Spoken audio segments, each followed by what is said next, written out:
राधानंद जी महाराज, ग्वालियर से रामकृष्ण। राधे राधे महाराज जी। महाराज जी, किसी अवतार को उनके जीवन काल में कैसे पहचाना जाए? सोई जाने जे देव जनाई। अगर वो ना जनाना चाहे तो नहीं जान पाया। अपनी तरफ से पहचान हो ही नहीं सकती जब तक वो पहचान न करा दे। सोई जाने जे देव जनाई। वो यदि अपने को जनाना चाहे तो जाना जा सकता है, अन्यथा वो जनाते हुए भी ऐसा भ्रम पैदा कर देते हैं जो जानने में नहीं आते। जैसे छठवें दिन भगवान श्री कृष्ण की छठी उत्सव में पूतना नाम की राक्षसी ऐसा दिव्य रूप धारण करके आती है कि यशोदा मैया तक की हिम्मत नहीं हुई पूछने की कि तुम कौन हो और कहां से आई हो। इतना सुंदर, इतना वैभव स्वरूप कि ऐसा लगा साक्षात लक्ष्मी जी अपने प्रीतम के दर्शन करने आई। और जब वो भगवान को गोद में लेती है, 6 दिन के लाल जो है श्री कृष्ण चंद्र जो, और दुग्ध पान कराती है, तब भगवान उसके लगे हुए स्तनों में हलाहल विष को पीते और उसके प्राणों को भी खींचते हैं। तब 6 कोश में 18 किलोमीटर में उसके शरीर का विस्तार होके गिरता, इतना भयानक रूप। मतलब पूरा का पूरा ब्रज ये जान जाए ये भगवान है, क्योंकि 6 दिन में ऐसी विशाल राक्षसी पूतना को मारा और हलाहल विष का कोई प्रभाव नहीं पड़ा। तो ये भगवान है। लेकिन तुरंत भगवान की विश्व मोहिनी माया ने, नहीं मेरा तो लाला है, ये तो भगवान के आशीष से बच गया, नहीं तो मेरा लाला है। वो कहीं जब पहचान करवाने की कोशिश भगवान ने स्वयं अपनी मुख खोलकर ब्रह्मांड दिखाना या गिरिराज जी उठाना, बहुत तरह से भागवतिक लीलाएं की, पर मोहिनी माया चट ऐसा अपना प्रभाव दिखा देते कि नहीं तो मेरा सखा है, ये तो मेरा यार है, ये तो मेरा लाला है। जब तक भगवान पहचान न करवाना चाहे तब तक पहचान कर ही नहीं सकते आप भगवान की। राम जी का एक पूजा गृह में स्वरूप और एक अपने स्वरूप समीप देखना कौशल्या जी का, यहाँ वहां 2 बालक देखा, फिर देखा अनंत महिमा में भगवान, फिर वही भगवान। कौआ रोटी लेने के लिए आता है और रो रहे हैं, भाग रहे पीछे। ऐसी उनकी लीलाएं होती कि वो भगवान है, वही भगवान जिनके घर में इतना विशाल माखन का कुंड है, 9 लाख गौएं बाबा की है, तो वहाँ बाल्टियों में थोड़ी मक्खन दूध रखा है, कुंड में रखा है, पर ब्रजवासिनी गोपियों के घर का माखन। अगर वो पहचानना ना चाहे, आपको जनावे ना, तो आप उनके किसी भी बाहरी लक्षण से नहीं जान सकते। जहां जानने की कोशिश करेंगे मोहिनी माया आपको पर्दा। सोई जाने जे देव जनाई, जानत तुम्हें जो अवतारी महापुरुष अपने को जना देते हैं तब वो जाना जाता है। वैसे बाहरी पहचान है, प्रकृति के आक्रमण से वो पूर्ण रूप से परे रहते हैं जो अवतार होते हैं। प्रकृति का आक्रमण शरीर पर, लेकिन मन पर नहीं। मन सच्चिदानंद स्वरूप निर्विकार स्थिति में रहते हैं। अवतारी भगवान के भक्तजन भी होते हैं, अवतारी भगवान भी होते हैं।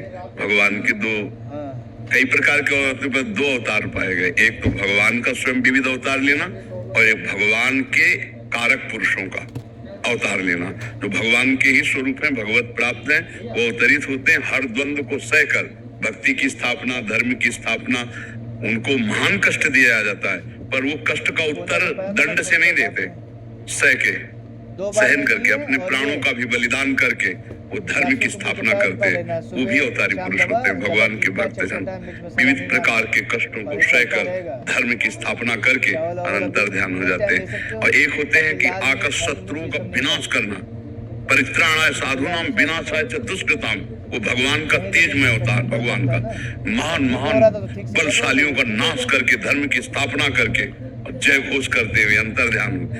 2 प्रकार के भगवान, वैसे तो कई रूप होते हैं भगवान के, पर प्राय 2, एक भक्त रूप जिसमें सहन करना और एक वीर सैनिक स्वरूप भगवान का जिसमें आक्रमण करके विध्वंस कर देना और फिर अंतर ध्यान हो जाना। तो ऐसे भगवान के विविध अवतार, अगर वो पहचान न करवावे। देखो दुर्योधन को सामने उपदेश कर रहे, क्या वो जान पा रहे भगवान है? विराट रूप दिखा रहे फिर भी नहीं जान पा रहा है। तो अवतार को जानना तो सिर्फ भगवान की कृपा से ही है हमारी समझ में, क्योंकि हमारी जो बुद्धि है वो सीप है और भगवान है वो समुद्र है। तो सीप में समुद्र नहीं आएगा, समुद्र में सीप चली जाएगी। हमारी बुद्धि सीप जैसी है थोड़ी, और भगवान की महिमा, गुरुजनों की महिमा समुद्र जैसी है। तो हमारी सीप से समुद्र नापा जा सकता है क्या? ऐसे ही हमारी बुद्धि से भगवत तत्व को नहीं पहचाना जा सकता। भगवत तत्व हमारी बुद्धि में आ सकता है, इसीलिए प्रार्थना की जाती है, इसीलिए उनके चरणों की शरण में रहा जाता है, इसीलिए उनका नाम जपा जाता है। वो हमें जना दे। और सही पूछो, ये सब अवतार ही है, ये भगवान का जीव अवतार है। लोग मेरे पास आते और कहते हैं मार्केट में जॉब नहीं है, जॉब नहीं है, जॉब नहीं है। जिस कंपनी में मैं जाता हूँ वहाँ पे कंपनी सब रूपों में भगवान ही तो है, दूसरा कोई है क्या? मत्ता परतरम नान्यत किंचिदस्ति धनंजय, मेरे सिवा कुछ और ही नहीं। ये भगवान का जीवा अवतार है। भगवान जड़ चैतन्य रूप में वही विराजमान। देखो गोस्वामी तुलसीदास जी कह, जड़ चेतन जग जीव जब सकल राम मैं जानी। जड़ चैतन्य सब में राम रमा हुआ है। सब संतों ने, सब महंतों ने, सब महापुरुषों ने यही अनुभव किया। तो भगवान के सिवा तो कुछ है नहीं, हम कहाँ जान पा रहे? नहीं जान पा रहे।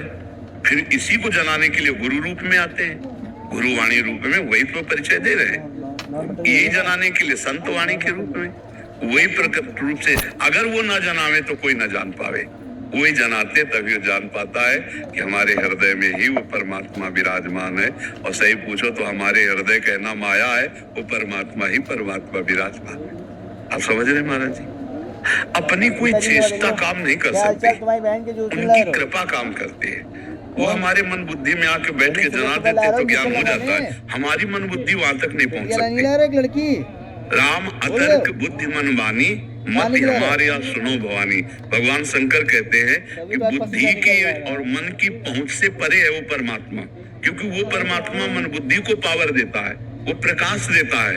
वो मन बुद्धि वहां नहीं पहुंच सकते। वो परमात्मा को जब हम प्रार्थना करते हैं, आराधना करते, तो हमारे मन बुद्धि में आकर प्रकाशित हो जाता है। मन बुद्धि वहां नहीं पहुंच पाते, इसलिए कृपा ही हुई ना कि हमारी मन बुद्धि में आकर प्रभु अपना ज्ञान, अपना प्रेम देकर चले गए। तो ये बात समझना है कि कृपा से भगवान को पहचाना जा सकता है। बाह्य तो कभी ऐसा वैभव रूप दिखाते हैं, कभी ऐसा रूप दिखाते हैं कि संशय हो जाता है बड़े बड़ों को। गरुड़ जी को संशय हो गया कि ये वही है जो हमारे ऊपर विराजमान होते। तुच्छ निशाचर ने सर्पों से बांध दिया इनको नाग पास में, ये वही प्रभु हैं जिनका नाम लेने से भवबंधन छूट जाता है। अरे संशय हो गया, असंशय मन भयो अपारा। तो ये भगवान ही जनाना चाहे तो जान जाओ, नहीं तो भगवान को नहीं जाना जा सकता। ये बात पक्की है। आप समझ पा रहे महाराज? प्रकाश चंद जी लखनऊ से। राधे राधे महाराज जी। महाराज जी, भक्ति समर्पण सत्संगति अवधि तक रहती है, फिर अभिमान आ जाता है, स्थायी रूप से नहीं रहती। भक्ति नहीं जिसमें अभिमान आ जाए प्रभु। आप क्रिया को अभी भक्ति कह रहे हैं, अभी भक्ति आई नहीं। भक्ति आ जाएगी तो फिर अभिमान का कोई चांस ही नहीं रहता। विद्या रूप मात्र कुल धन जौबन अभिमान सठ कंटक देखे जहाँ रहे न भक्ति निदान, रहे न भक्ति निदान स्वांग सब नगर नारी के विषयन हाथ बिकाए न रिझवन बतार के। बोले विद्या का अहंकार, रूप का अहंकार, कुल का अहंकार, धन का अहंकार, जवानी का अहंकार, बल का अहंकार, और भी कई तरह के। आज जब तक ये अहंकार रहते तब तक भक्ति नहीं है, और भक्ति जब आएगी तो अहंकार नहीं रहेगा। तो जिसे आप कहते हैं भक्ति, वो भक्ति क्रिया है। अभी आपके अंदर भक्ति जागृत नहीं हुई। सत्संग, अभी सत्संग का अंदर प्रवेश नहीं हुआ, नहीं तो असत अभिमान